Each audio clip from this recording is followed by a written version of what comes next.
This is War for America, the American Revolution 1775 to 1782 by Compass Games.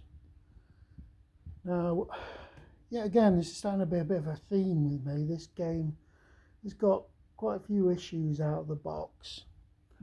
It actually came with a sheet of errata inside the box. Now, I've got a second-hand copy and I haven't got that sheet. The main problem seems to be the rule book. The rule book is now on version 3, a living rule book, which I've printed off Board Game Geek.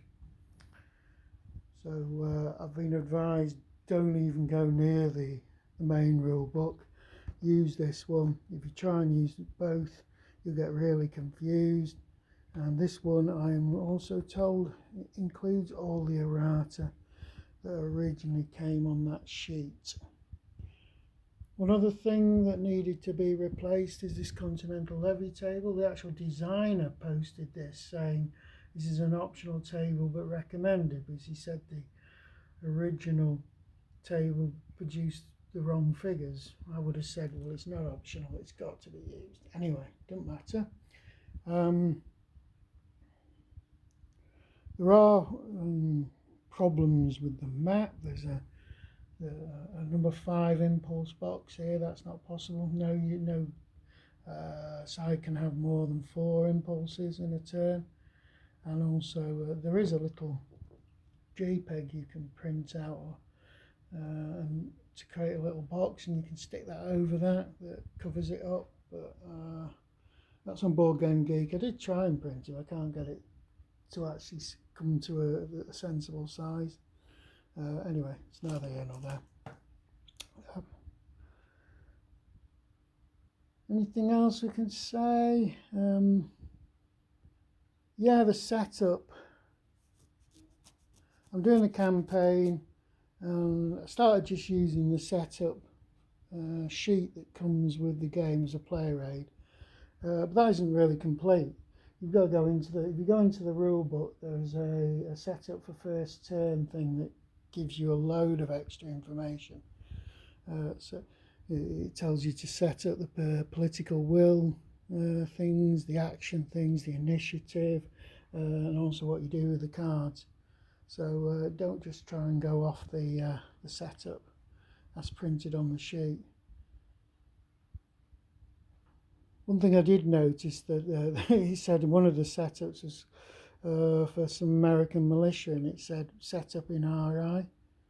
Well, that confused me for a bit until I thought, suddenly it dawned on me, RI is actually Rhode Island. You know, it's probably not a good idea to assume people know things like that. Right, actual components. This is a second-hand copy, and somebody in their wisdom decided to cut off the the edges of the map, and they're not doing a very good job. But it doesn't affect play in any way.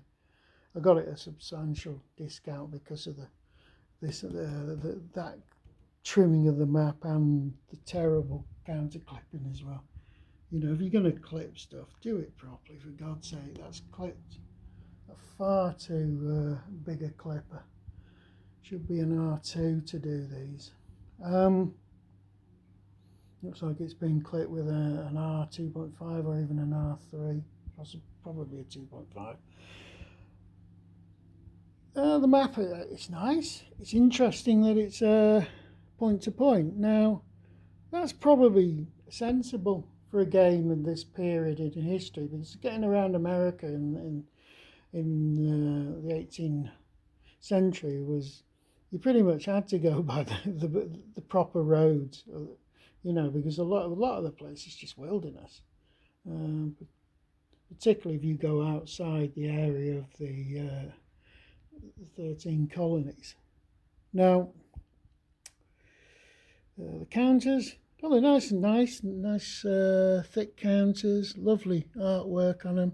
They're generic, which is yet again probably good for a game like this. I know that End of Empire, they actually tried to bring in all the units and give counters with specific unit identifications, but I don't think that's particularly necessary, and it probably if there are some sort of things like, say, redeploy a certain amount of units to, say, the West Indies here, you would you'd have to go looking for specific named units and things. I don't think that would add anything to the game.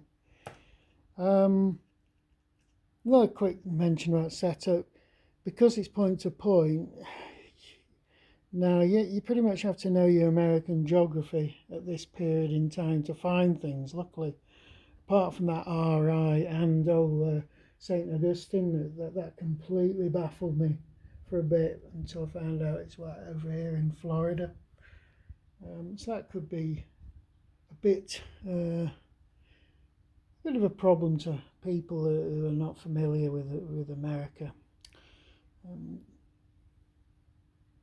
The map itself, though, I like it. I think maybe it's a little busy and they could have cut down on the background. It's like sort of got an authentic oldie worldy map underneath the point and thing. They could have maybe cut down on a little bit of the text there to make the point to point a bit more clear and more so it stands out more. But it's not an issue. Just something I've noted. The cards, nice thick card, decent thing. I don't think there are any problems with the cards. I don't know whether I'll carry on with cards. It depends on how important they are. I know some of them are like political events and leaders. If they're just there to, like certain other games where they're just there to add a random element, I won't bother with them. But if they are specific things that affect the game and have to be played at certain times, I'll keep them in. Because obviously if you're playing normally, you wouldn't know your opponent's cards. Play aids and everything, they seem to be very nice thick card. One thing I did notice, there's only like one copy of things like the sequence of play and the combat charts. To such an extent, the guy did give me this copy. He printed a second copy of each of those. If you're playing opposed, I think there should be two of these charts and tables, sequence of play, player aids.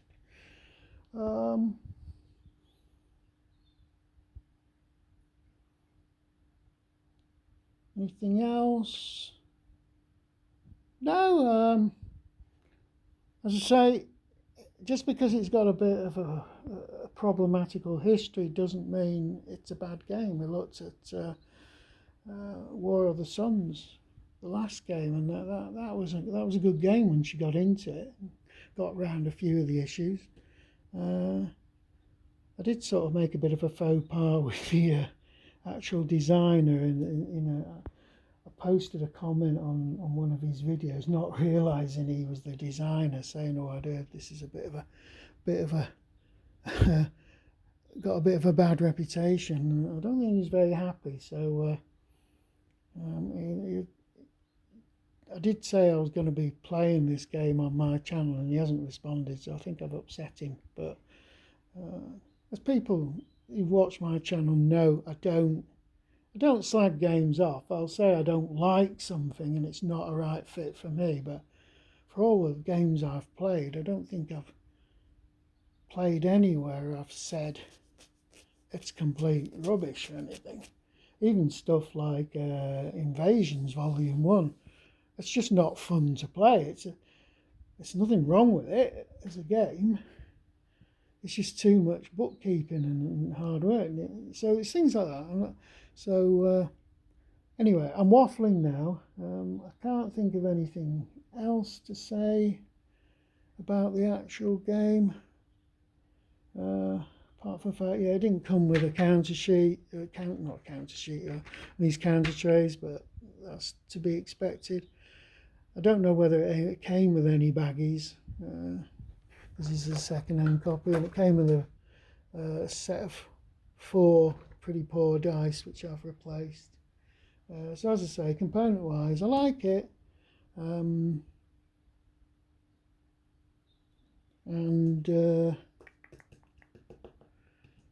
let's just see how we get on with it.